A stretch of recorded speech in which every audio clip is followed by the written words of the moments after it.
in the 1990s, the state of Massachusetts decided that there needed to be support for LGBTQ kids in schools, and put out quite a bit of money to have an initiative in the state whereby a lot of parents of kids who were LGBT or somewhere on the spectrum got trained to speak in schools.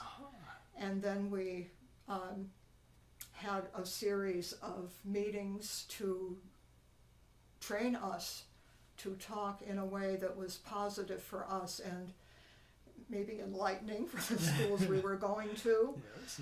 We put some money into buying packets of books for the schools to have in their school libraries. And we went to most of the schools, high schools, and some junior high schools in the state. Wow.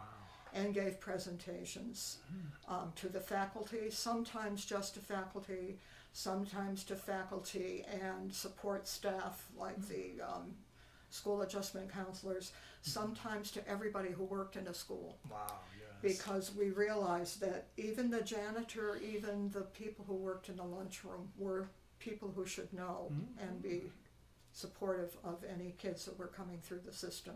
So it depended on what the school wanted. Sometimes the teachers would be very receptive and welcoming, and sometimes some of the teachers would sit at the far back of the room like this. And you know, they had to be there. This was mandatory, but they definitely did not want to be there. And I guess it was our job to talk about our own stories with our families and let them know that they had children in their systems that needed their help and needed their support and needed for them not to sit in the back of the room like this. Yes. You know, I think that's very easy for the outside world to say, oh, we don't have people like that here. That's right. And I think people still sometimes feel that way. We knew that was not true. We knew there were kids who were in hiding and sometimes had to leave school because they weren't supported.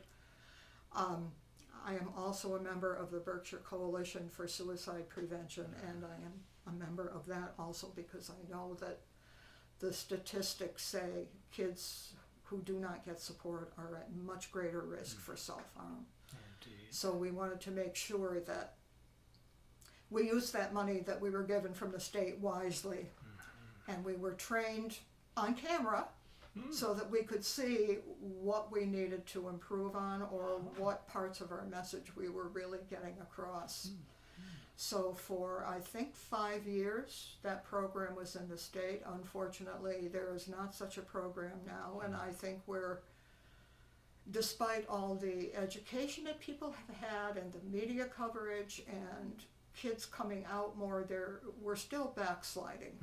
There are still, or again, I should say, schools that either don't know what to do or don't choose to do it.